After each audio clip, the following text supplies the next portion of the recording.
వాళ్ళు వెనక్కి పోతాను. Hi bro. హాయ్. నెక్స్ట్ ఏపీలో ఎవరు సీఎం అవుతారు? ఇంకెవరు మళ్ళీ అడగాల్సిన అవసరమే లేదు, జగనే.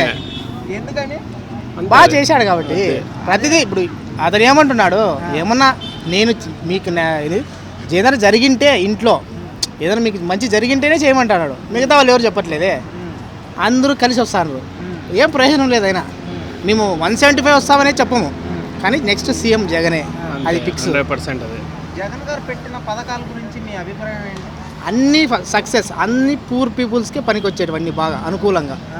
ఇప్పుడు ఒక బాగా ఇన్కమ్ వచ్చే వాళ్ళకి అదేం పెద్ద తెలీదు. ఇప్పుడు 15,000 ఇప్పుడు ఆసరా అంటారు, మహిళల ఆసరా 5 years కలిసి 45 years ఉన్న వాళ్ళకి ఇస్తారు 15,000. అది మిగతా వాళ్ళకి తెలియదు, కానీ ఆ 15,000 విలువ, అది దాని విలువ తెలిసిన వాళ్ళకి తెలుస్తుంది అనమాట. వాళ్ళకి ఎంత ఇబ్బంది ఉంటే ఆ 15,000 ఎంత ఆదుకుంటుంది వాళ్ళకి. ఇంకా అమ్మఒడి, నాడు నేడు, స్కూళ్ళకి అయితే ఇంకా పిల్లలకి మేము చదువుకునేప్పుడు స్కూల్లో ఫుడ్ లేదు, ఏం లేదు సరిగ్గా. ఇప్పుడు షూస్, సాక్స్లు, అన్ని బట్టలు, బెల్ట్లు, టై, అమ్మాయి అప్పుడు మేము ఎంత ఇబ్బంది పడినాము దానికోసం. ఎంత ఇబ్బంది. ఇప్పుడు ఎట్లా జరుగుతుందంటే ఇంకా అట్లుంది. అండ్ ఏపీలో రాజధానిలో అభివృద్ధి లేదంటున్నారు, దాని మీద మీ అభిప్రాయం? అంత ఉత్తి మాట్లాడేవి. ఇప్పుడు అంత కోస్టల్ లైన్ ఉంది, దాని నుంచి ఎంత రెవెన్యూ వస్తుంది తెలుసా మీకు?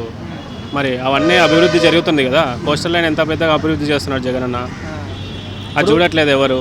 ఓన్లీ రాజధాని గురించి మాట్లాడుతున్నారు. అదే 3 రాజధానులు పెట్టడం కరెక్టే అంటారా? కరెక్టే. ఇంతకుముందు ఒకటే హైదరాబాద్ ఉంది కాబట్టి దాన్ని లాక్కున్నారు. అప్పుడు మొత్తం మన ఆంధ్రాకంతా అన్యాయం జరిగింది.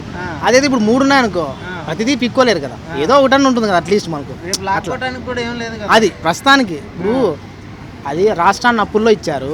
ఇప్పుడు రాజధాని నిర్మించండి, అమరావతిలో ఆపేమి రాజమౌళిని పిలిపించి గ్రాఫిక్ చేపిస్తాడు. దానికి అనుకూలంగా చేయాలంటే అంత సులభం కాదు. ఇప్పుడు ఆ 3 రాజధానుల వల్ల జరిగేది ఏంటంటే అన్ని ఏరియాస్లో డెవలప్మెంట్ అనేది జరుగుతుంది. ప్రతి ఒక్క దగ్గరికి ప్రతి ఒక్కరు పోవాలి రావాలి కాబట్టి, ఒక్కొక్క దగ్గర ఒక్కొక్క రాజధాని కాబట్టి ఖచ్చితంగా ప్రతి ఒక్క ప్లేస్ కూడా ఇంప్రూవ్మెంట్ డెవలప్మెంట్ అనేది ఉంటుంది. అందుకోసమే ఆ 3 రాజధానుల ప్లాన్ అనేది. అది అర్థం చేసుకునే వాళ్ళు అర్థం చేసుకోవాలా. షర్మిల అనే ఇప్పుడు ఇక్కడ తెలంగాణది, కర్ణాటకది ఏదో ప్రెజర్ ఉంది ఆమె మీద. అది ఆస్తుల పరంగా ఉందో ఏ దాని మీద ఉన్నది క్లారిటీ లేదు మనకు, కానీ వీళ్ళ ప్రెజర్ వల్లే అన్నకు పోటీగా వస్తుంది. అది ఇంక లోపల ఏది ఉందనే మనకు తెలియదు, కానీ ఎంతమంది కలిసి వచ్చినా, ఇప్పుడు విజయమ్మ కూడా పక్కనకి వచ్చినా కూడా జగన్ ఒక్కడు చాలు. కింద ఎమ్మెల్యేల సంబంధంలే, పైన జగన్ ఉంటే చాలు, సీఎం జగన్ అంతే. అండ్ కొడాలి నాన్నగారు, రోజా గారు అండ్ పేర్ని నాన్నగారు వీళ్ళు చాలామంది బూతులు తిడుతున్నారని ప్రజలు విమర్శిస్తున్నారు. వీళ్ళు అభివృద్ధి చేయండి అంటే వీళ్ళు తిట్ల మీద అభివృద్ధి చేస్తున్నారు తప్పితే రాష్ట్రంలో అభివృద్ధి లేదని అంటున్నారు. వాటి మీద మీ అభిప్రాయం? ఫస్ట్ రియాక్షన్ ఇక్కడ ఉంది కాబట్టి అక్కడ వీళ్ళు ఏది తప్పు మాట్లాడుకునే అప్పుడు ఎప్పుడు మాట్లాడు. ఈ చంద్రబాబు నాయుడు, ఆ పవన్ కళ్యాణ్ బట్టలు వేసి కొడతా, చెప్పులతో కొడతాం, చెప్పుతా, అది అవన్నీ చెప్పేది వాళ్ళు అట్లే ఉంటారు. మాకు పవర్ఫుల్ క్యాండిడేట్స్ వాళ్ళే, కొడాలని, అనిల్ యాదవ్, పేర్లాని, వీళ్ళే పవర్ఫుల్గా ఉండేది. అండ్ ఇప్పుడు ప్రజెంట్ టీడీపీ జనసేన పొత్తుతో వస్తుంది కదా, అది రాష్ట్రంలో ఎలాంటి ప్రభావం చూపిస్తుంది? ఇప్పుడు ఎంతమంది పొత్తులు వచ్చినా జగనన్న ముందే ఎవరైనా అందరు తగ్గినట్టే అంతే. పొత్తులే ఒక్కడొక్కడే ఎప్పటికైనా సరే.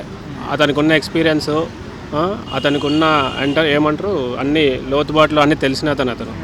అందుకే ఇంతవరకు కూడా ఏపీ ఇంతవరకు ఇంత మంచిగా ఉందన్న కారణము జగన్ అన్ననే. ఒక సీటు తనే గెలిచలే పవన్ కళ్యాణ్ అసలు లెక్కలేక తీసుకోకూడదు ఫస్ట్ ఆఫ్ ఆల్. ఇప్పుడు పొత్తు అన్నారు, హాఫ్ సీట్స్ అన్నారు, 24 సీట్లు. అది పవన్ కళ్యాణ్ ఇంకా ఇప్పుడు ఎక్కడ నిలబడతాడో కూడా ఇంకా క్లారిటీ లేదు. అదంతా ఇన్కన్సిస్టెంట్ అనమాట. అదంతా అక్కడ నిలకడ లేదు, అంతా వేస్ట్. మనం చూసుకున్నట్టయితే గుడివాడ అమర్నాథ్ కానీ, రోజా కానీ అపోనెంట్ పార్టీ విమర్శలు చేస్తూ ఉంటారు. ఇప్పుడు వాళ్ళకి కనీసం ఎమ్మెల్యే క్యాండిడేట్ సీట్ కూడా లేదు. మరి వాళ్ళ పొజిషన్ ఉంటుంది, ఎలా ఉంటుంది అనుకుంటారు? జగన్ పార్టీ జస్ట్ తిట్టించడానికి ఎమ్మెల్యేలు వాడుకుంటారు, అభివృద్ధికి వాడుకోరా అని చెప్పి ప్రజల్లో ఒక మార్క్ ఉంది. జగన్ 175 చూడాలని అక్కడ సర్వేలు చేపించి దాని ప్రకారం అక్కడ మార్చింటాడు ఎమ్మెల్యేని, అంతే. అంత మాత్రాన ఎమ్మెల్యేని వదిలేసినట్లు కాదు. నెక్స్ట్ గెలిచి తనేమన్నాడు, మన పార్టీ ఉంటే మన వాళ్ళకి ఏమైనా చేయగలం మనం అన్నారు. నెక్స్ట్ పార్టీ గెలిచినా వాళ్ళకి ఎమ్మెల్సీనో సపరేట్ ఏదో క్యాడరో ఏదో ఖచ్చితంగా ఇస్తాడు, లేదా ఖచ్చితంగా జగన్ మాట ఇచ్చినా అంటే సపోర్ట్ ఖచ్చితంగా ఉంటుంది. అంతేగాని ఇప్పుడు ఎమ్మెల్యే సీటీ లేదు వాళ్ళని పక్కన పెట్టినాడు, అదంతా కరెక్ట్ కాదు. ఖచ్చితంగా ఏదో ఒకటి చేస్తాడులా.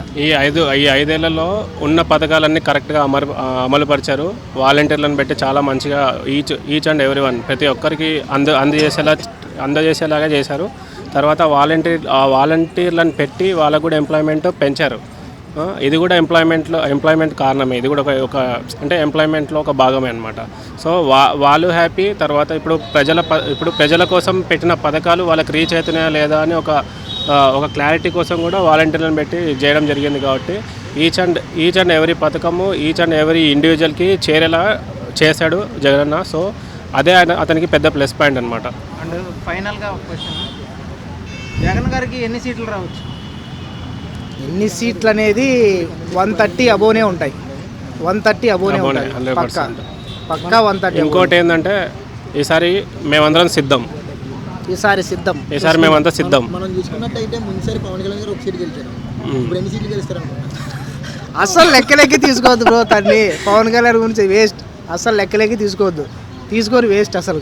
అంటే ఇప్పటికీ కూడా ఆయన ఎమ్మెల్యే క్యాండిడేట్లు ఇప్పటికీ మా ఈ ఏరియాలో ఈ పోటీ చేస్తారు, ఈయన పోటీ ఇప్పుడు అలా కాదండి. ఇప్పుడు తెలుదు తన ఏంది చంద్రబాబు నాయుడు చెప్పిన అది ప్యాకేజ్ లేని ఇప్పుడు చంద్రబాబు నాయుడు చెప్పింది తింటాడా? ఇప్పుడు ఒకప్పటి వరకు నమ్మే వాళ్ళేమో కానీ ఇప్పుడు ఇన్కన్సిస్టెంట్ రాజకీయాల వల్ల ఎవరు నమ్మట్లేదండి. సరే ఇప్పుడు అదేంది వారాహిన అదేందో ఎప్పటి నుంచో జరుగుతూనే ఉంది. అది ఎక్కడుందో కూడా తెలియదు ఈ మూల. అదే తెలిసిపోయా. అంటే 4 సంవత్సరాలు ఇప్పుడు 5 సంవత్సరాల రాజకీయంలో లాస్ట్ ఒక సంవత్సరం వచ్చి ప్యాకేజ్ తీసుకుని ఈ సంవత్సరంలో ప్రజల్లోకి వచ్చేసి ఇచ్చేస్తాను చెప్పేసి మళ్ళీ పడుకుంటారని చెప్పి బయట ఆ సినిమాలో ఎప్పుడైతే బ్రేక్ ఉంటుందో తన షూటింగ్ లేనప్పుడు అప్పుడు అట్లా వచ్చి ఇట్లా మెరిసిపోతాడు అనమాట. అట్లా మెరిపాక ఇట్లా. మొన్న ఏదో మీటింగ్లో పెద్ద డైలాగ్ లాగా పెద్దగా మాట్లాడా, జగన్ అది చేస్తాం ఇది చేస్తామని. 24లో గెలిస్తే ఉంటుంది. ఇక్కడ హైదరాబాద్ నుంచి రాలేడు. ఇంకా అక్కడ ఏపీ కల్లా కాడుగులు పెట్టాడు. కనీసం ఈసారి ఎమ్మెల్యే సీట్ అన్నా గెలిచి అసెంబ్లీకి వెళ్తారంటారు. అది ఎమ్మెల్యే జిల్లా అనేది అవ్వదు. అది ఇంపాసిబుల్. అది ఏమన్నా అయితే సర్పంచ్ ఏమన్నా అవుతాడేమో చూడొచ్చు. నెక్స్ట్ మళ్ళీ పడితే ఎమ్మెల్యే అనేది కలే. మరి నారా లోకేష్ గారు మన కుర్చీ మడత పెడతాం సార్ అన్నారు కదా. అవన్నీ వాళ్ళ కుర్చీని మడత పెట్టుకోవాల్సిందే. కూర్చుంటే లేడు అయిపోయి కుర్చీ మడత పెడతారని ఎట్లా గారు మీరు కానీ పెట్టుకోవాల్సిందే. పాదయాత్ర చేసినాడు అప్పుడు బాగా. ఎట్లున్నాడు ఇస్త్రీ పెట్టలు నలక్కోకుండా ఉన్నాడు పాదయాత్రలో. అట్లా జగన్ చేసి ఎట్లున్నాడు నల్లగా అయిపోయి కాలు బొబ్బులు అవన్నీ ఎక్కేది. ఎప్పుడే నారా లోకేష్ అది ఎప్పుడే సూచనలేదే. కూర్చున్నట్లు పోయినాడు యాత్ర అని. జనసేనకు సీట్లే రావు. అసలు కన్సిడర్ చేయొద్దండి. జగన్కి అయితే 130 అబోనే వస్తాయి ఖచ్చితంగా. అంటే అది తనేమో ప్రయత్నిస్తాడు కానీ కింద ఎమ్మెల్యేలు కూడా ప్రయత్నించాలి కదా. వాళ్ళు ఎంతమంది జగన్ ఏమో అన్ని పథకాలు ఇచ్చినాడు కానీ కింద ఎమ్మెల్యేలు ఏదో ఒకటి చేసింటారు సింపుల్గా. గవర్నమెంట్ నుంచి ఏం లాభం లేదు కాబట్టి పోయినా కానీ చిన్న మార్జిన్తో ఏదో పోయి ఉంటుంది ఏమో కానీ ఖచ్చితంగా మెజారిటీ అయితే ఖచ్చితంగా జగన్కే ఈసారి. Thank you. జై జగన్ సిద్ధం.